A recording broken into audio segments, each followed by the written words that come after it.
You think you're safe at home? But what if someone was watching you, waiting for the perfect moment to strike? These true stories of break-ins, stalkers, and home intrusions will make you question every sound in your house. A few years ago, my brother and I were living at home while our neighborhood was experiencing a string of break-ins. Everyone on our block seemed to be on edge. One evening, around 8:30 p.m., I was in the kitchen and my brother was in the living room on his exercise machine when I heard the front door open and close. It was a familiar sound, one I'd heard countless times before, my mom coming home from work. I waited for a moment, expecting her to call out or the hall door to swing open, but neither happened. The house was silent. Assuming she must have come back in and left again, I shrugged it off. My brother thought the same thing. But as minutes ticked by, I started to feel a creeping unease. What if it hadn't been her? What if someone had stepped inside, knowing the house was supposed to be empty? The thought made my stomach turn. At 9 p.m., my mom finally arrived. Relief washed over me, but it quickly turned to shock when we realized that the person we had heard entering earlier had not been her. We hadn't heard anyone leave either. Panic set in immediately. My brother and I began frantically checking the house, every room, every corner, fearing we had unknowingly been moments away from a break-in. The search revealed nothing. Nobody was there. A call to the police was made, and while they came to take a report, it was the locksmith who revealed just how close we had come to disaster. The front door lock had been installed back in my grandparents' day and was laughably ineffective. Anyone with even the slightest experience in burglary could have opened it without tools, he said. The thought that someone could have walked into our home so easily made my hair stand on end. In hindsight, a series of small incidents from the days prior started to make sense. I had occasionally heard someone fiddling with the back door late at night. Our dog had barked and growled at nothing visible. And there was a cigarette butt left on the front porch, though none of us smoked. Someone had been watching our house, casing it, and they may have assumed it was empty or that only a single adult lived there. After that night, my family took every precaution imaginable. We replaced every exterior lock, installed an alarm system, and treated the house like a fortress. But even with security, the memory of that moment, the sound of the door, the absence of a body in the hall, the knowledge that someone could have been just meters away, remained etched in my mind. It was terrifying to realize how close we had come to danger. It was a reminder that sometimes the scariest intruders aren't visible. They're the ones who slip past unnoticed, whose presence you only realize after the fact. And for me, that thought will always linger whenever I hear a door quietly open in an empty house. In the mid-1980s, when I was 7 years old, I lived at home with my 2 older sisters, my younger sister, and 2 cousins. That day, the house was full of children. 5 girls, no adults. It should have been a normal, uneventful afternoon, but strange things began happening that made our blood run cold. We kept hearing noises from the roof. At first, we thought it was squirrels or maybe small rocks falling from the gutters, but the sounds were deliberate: footsteps, shifting weight, and occasional scraping. My older sister, the eldest at 11, grew uneasy and began to suspect something more sinister. Then she pointed out the tree beside the house. It was huge, its branches stretching high enough to reach the flat roof. We froze, realizing that someone could have climbed it and been watching us. We were terrified. The roof had an access point from the bedroom I shared with one of my sisters. Any intruder could potentially get inside through that opening. My oldest sister, trying to stay calm for all of us, sent 2 of the younger girls across the street to the corner store, instructing them to check if anyone was on the roof on their way back. Halfway across the gravel parking lot, curiosity got the better of them. They turned around and froze. Crouched on our roof was a man. He wore one of those cropped football jerseys popular in the 1980s, like something out of a movie, and he was motionless, watching. The girls ran back, screaming, and told my oldest sister what they had seen. Panicked, my sister went to the neighbor's deck to try to get a better view, but the roof's flat design concealed the intruder if he stayed low. With no proof from her vantage point, she called the police. When they arrived, it was clear they didn't believe us. After all, what adult would think 5 children were telling the truth about a man on the roof? A single officer drove down the road to try to see the house from a distance but came back empty-handed. Then came the worst part. The police told us we had to go upstairs and check the house ourselves for any signs of the intruder. 5 scared, crying children, ages 7 to 11, were forced to search a house that might be occupied by a dangerous man. We trembled, holding each other tightly, too terrified to step forward. Hours later, our mom returned. She didn't dismiss our fears. She checked the roof access point, locked tight, and then examined the exterior. Clear footprints led from the roof to the porch and into the flower beds beyond. Whoever it had been had jumped down and left. The police apologized the next day. The story had been verified when each child told it separately, and the footprints matched. Still, we never discovered the man's identity or his intentions. Even decades later, the memory lingers. The sound of footsteps above, the sight of someone crouched on our roof, and the helplessness of knowing we were alone and at their mercy. It was a terrifying lesson that danger often hides where you least expect it.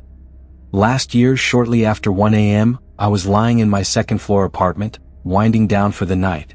The house was quiet except for the faint hum of the TV I had left on. Then I heard it, the unmistakable creaking of wooden steps. Someone was walking up the staircase. At first, I thought it might be the woman who lives downstairs, but I quickly remembered she was gone for the night. My heart started racing. The steps continued, deliberate but slow, pausing occasionally as if whoever it was listening for me. Then came a sound that made me freeze. The doorknob to my bedroom began to jiggle. My first instinct was to run, but I was trapped between the door and the hallway. I had one of those half-glass doors, and the lights inside my room cast a reflection across the glass. Whoever was outside could see me clearly, and that terrified me even more. I slowly turned off the lights to make it harder for them to see, and simultaneously locked the second bolt on my door. That's when the pounding began. Hard, urgent banging on the glass. Whoever it was had realized I was inside. My dog, who normally sleeps through anything, had cowered behind me, sensing the intruder's intent. Panic surged. I bolted. And just like that, whoever it was ran. I tried to look out the windows to catch a glimpse, but the staircase exit is so close to the house that my view was limited. They were gone, and the silence returned, heavy and suffocating. I immediately called the police, but by the time they arrived, I was already shaking. My adrenaline was still racing. Even after filing the report, my mind refused to quiet. Since then, strange things have continued. Every morning, I find my license plates bent outward at almost a 90-degree angle. Objects, small crystal bowls, flower pots, even items that shouldn't be there, appear on my porch left by no one I know. And each time, it seems to happen when my security camera is dead or uncharged. Coincidence? Maybe. But after everything that's happened, I don't believe in coincidences anymore. The most unnerving part is the timing. Almost every incident happens late at night when I'm alone, often right after 1 a.m. Whoever is doing this seems to know my schedule, knows when the house is empty, or when I'm vulnerable. They've never broken in, never stolen anything, but the message is clear. They can if they want to. I now sleep elsewhere when I can, keep every door and window locked, and have security measures everywhere. Still, the fear lingers. The sound of creaking steps, a jiggling doorknob, or even the faintest knock can make my chest tighten and my mind race. It's not just about being scared. It's about knowing that someone was close enough to touch your life, close enough to see you, and close enough to decide whether you were alone or not. And that realization stays with you, long after the footsteps fade. That a few years ago, I was home from university for the summer, staying at my parents' house alone while they were out of town. One night, I met a guy at a party. At first, it was casual, just conversation, some laughs, but it quickly escalated. Within a week, he became obsessively clingy. I tried to distance myself, hoping he would take the hint, but he didn't. Instead, he bombarded me with over 100 messages, each one increasingly aggressive and controlling. Finally, I responded, trying to set boundaries. I told him I wasn't looking for anything serious, reminding him that I was only home for the summer. For a brief moment, he appeared to calm down. Then he asked to talk on the phone. I agreed, hoping a conversation would clear the tension. But it didn't. During the call, his voice shifted suddenly from soft and pleading to quiet and threatening. Then he said in a tone that made my blood run cold, "You better get ready. I'm coming over for you." I froze. He didn't know my exact address, but he knew I was staying at my parents' house. I immediately locked every door and shut the blinds, my heart pounding. I had no way of knowing if he could find me, but I feared he could. I eventually fell asleep, exhausted from the fear and anxiety. Hours later, I woke to a notification on my phone from our Ring camera. My blood ran cold. There he was, standing outside my house in the dark, holding something in his hands. The video showed him moving cautiously, scanning the property and then noticing the camera. The moment our eyes met through the lens, he left. My relief was immediate but mixed with an overwhelming sense of vulnerability. He could have done anything. He knew when I was alone. He knew where I lived. And he had the potential to act on that knowledge. I blocked him immediately on every platform. I filed a report with the authorities, but the fear lingered. It's one thing to hear threats. It's another to see the person act on them, even if only partially. What terrified me most was how easily he had found my address. Apparently, he had searched my phone number online. Because I was on my parents' phone plan, it displayed their address. That realization, that a simple phone number could expose my location, was horrifying. I felt completely exposed, vulnerable, and helpless. Since then, I've been extremely cautious about sharing personal information. I use a disposable Google Voice number for casual contacts. Every time I think about that night, I remember the man outside my window, the shadows stretching across the lawn, and the fact that I was entirely unaware of him until the camera revealed the truth. It's a terrifying lesson about the dangers of obsession and the vulnerability of living alone. And even now, years later, I still feel the chill of realizing someone was there, waiting. When I was 12, my dad had passed away a couple of years earlier, leaving my mom, my older sister, and me to adjust to life without him. To help me cope, my mom had taken me to the animal shelter and I picked out a dog, a large shepherd husky mix, already my best friend. He was big, loyal, and the kind of companion who made me feel safer than I had in months. One summer evening, my mom was working a night shift, and my older sister had gone out, leaving me alone at home. I was playing video games in the living room when I realized I needed a drink. The kitchen gave me a clear view of the back door and the garage, which I had just left open after putting my bike away. I figured I'd step out and close it, thinking nothing could happen. My dog was sleeping in the basement, and I didn't think to bring him with me. I stepped outside about 5 feet from the door when something in the darkness caught my eye. A shadow moved inside the garage. At first, my mind tried to rationalize it, maybe a stray cat or a tree branch. But as my eyes adjusted, I realized the shadow was a person. A man. He stood up, turned toward me, and froze for a moment, clearly aware that someone was watching. My heart nearly stopped. I couldn't move. I was completely alone, and he could see me clearly in the porch light. I let out a small yelp, more instinct than thought, and my dog heard it immediately.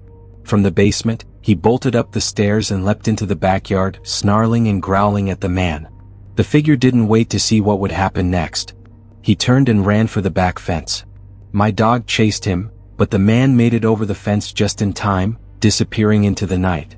The adrenaline kept me rooted in place for several long seconds before I realized I should go inside and barricade the doors. The next morning, after my mom returned from work, I went to close the garage properly. That's when I saw it. He had been rifling through my dad's toolbox. Nothing was stolen, but the invasion felt deeply personal. The man had known someone was home. He had taken a risk and failed. I never told my mom or sister at the time. Perhaps it was shame, or perhaps fear that they would blame me for being careless. But the memory stayed with me, a quiet, lingering terror that made me wary of being alone. The sense that someone had been inside my space, watching, and could have done who knows what, never fully left.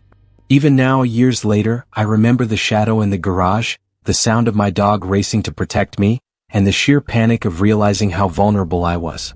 It was a lesson in caution, awareness, and the unpredictable nature of people who might see an empty house as an opportunity. A few years ago, I was living alone in my apartment, with my fiancée away at a hockey game and my 2 huskies keeping me company. They weren't guard dogs in the traditional sense. They rarely barked or howled, but they were loyal, energetic, and sensitive to changes around the house. That night, around 8 p.m., I was in the bathroom, blow dryer running, oblivious to the world outside. Then I heard it, a faint howl from one of the dogs. I paused, thinking they were just playing or reacting to a noise outside. But then came a knock at the front door. My dogs erupted into chaos. Barking, howling, jumping at the bay window. It was like a switch had flipped. My heart started racing. Something was wrong. I peeked through the bedroom window closest to the front door and froze. 2 men in hoodies stood outside, knocking louder this time. My older dog jumped from the bay window straight at the door, growling, his body slamming into the wood like a battering ram. One of the men jumped back, startled. They didn't try to talk or sell anything. They just turned and walked away. I immediately called my fiancée, who promised to get home as fast as possible. I watched them leave down the road, my hands shaking. The dogs continued to bark and howl, refusing to settle. It was surreal. No one else had been near the house and they weren't stopping. Whoever it was clearly knew the house was occupied, knew I was home alone, and yet they never attempted to break in. The strangeness of it all was unsettling.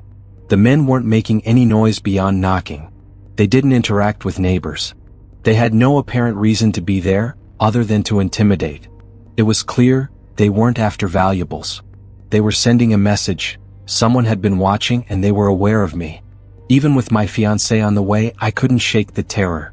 I had no idea who they were, what they wanted, or how long they had been observing the house. My dogs had sensed danger before I did, and their reaction had likely prevented the situation from escalating further. I was grateful but shaken to my core. That night stayed with me long after the men disappeared. I realized that, sometimes, the most protective things in your life aren't cameras or locks. They're instinctive, living beings who notice subtle changes in the environment. My dog's intuition had kept me safe that night, but it was a reminder of how fragile safety can feel when someone unknown decides to watch, wait, and manipulate fear without ever crossing a physical line. Even now, whenever my huskies growl or howl at night, I can't help but check the windows, the doors, and the shadows outside. That night taught me vigilance, and the unnerving knowledge that danger sometimes comes not to steal, but simply to remind you that you're being watched. A few years ago in April, I was home alone, preparing for my 12 p.m. college class. It was rare for me to have the house to myself, and I appreciated the quiet. I opened the blinds to let sunlight in, stretching my arms and scanning the yard. That's when I noticed him, a man in his mid-30s wearing a baseball cap, walking around my property with his hands on his hips. There was a strange confidence in the way he moved, the kind that immediately made my skin crawl. At first, I tried to rationalize it. Maybe he was a worker my mom had hired for renovations, admiring the view. Our property sits on a cliff overlooking 5 acres, so it would make sense for someone to take a look. But my gut told me something was off. I went upstairs, keeping an eye on him from the windows. He wandered into the front yard and driveway, checking the house as if he were cataloging it. My dad had no knowledge of anyone being scheduled that day, so I called him immediately. He confirmed that no one was supposed to be at the house. Panic rose in my chest. I remembered the security system we had and armed it, hoping that if he attempted anything, I would be alerted immediately. The man didn't ring the doorbell. He didn't knock. He simply roamed, his gaze scanning the property, moving with a strange, unnerving intent. Then I noticed his car, a white Honda with no license plate, parked directly in front of my house. A surge of fear gripped me. He hadn't seen me yet, and I wasn't sure if he knew anyone was home. I stayed upstairs, watching, heart hammering, waiting for him to make the first move. I called the local police department and explained the situation, but the response was frustratingly slow. I had to navigate multiple operators and call 911 before officers finally headed to my house. 20 minutes later, I looked down from my window and saw the man sitting in his car, either on a phone call or playing a loud radio broadcast. It was impossible to know his intentions. Just as the police pulled into the driveway, the man began to leave. Officers stopped him and questioned him briefly. When they approached me, they handed me a flyer, claiming he was a landscaper with an appointment. Relief washed over me until I called my mom. She assured me she had not hired a landscaper and in fact had no need for one. The blood drained from my face. The reality hit me like a punch. For the past 20 minutes or more, a stranger had been prowling my property, uninvited, unobserved, and potentially dangerous. I was home alone, completely exposed, with no idea of his intentions or how long he had been watching. Even now, thinking back on that day makes my chest tighten. It's a terrifying lesson in awareness, vigilance, and the unnerving truth that sometimes, danger comes not with a break-in or a theft, but simply in the form of someone watching, waiting, and knowing exactly when you are alone. A rare Saturday evening, my parents were out of town, giving me the house to myself for a quiet night. I don't remember where my brother was, but the house was calm, the kind of stillness that feels safe, until it isn't. I had just settled down in the living room with my new dog, who was still getting used to stairs, and the darkness outside seemed deeper than usual. Around 11 p.m., I noticed my dog's fur standing on end. He growled low in his throat, a sound that immediately put me on edge. I tried to calm him, but he refused to move, his body tense and rigid. Something was wrong. I followed his gaze toward the deck in the backyard, but I couldn't see anything. Instinctively, I went upstairs to my room and grabbed my BB gun. Not knowing exactly what I would face, I figured at least the sound of it would be enough to make anyone hesitate. Carrying the gun back downstairs, I stepped over the baby gate we had to keep my pup from wandering, and that's when I heard it, tapping on the glass window near the living room. A shadow leapt from the deck, landing near the window. I froze, heart pounding. The figure was a man, fully grown and moving with intent. My dog, who had hidden behind me, instantly reacted, snarling and charging. The man stopped in his tracks, clearly startled by the sudden appearance of a 90-pound guardian. I called my parents immediately, my hands shaking. They urged me to stay inside and keep all doors locked.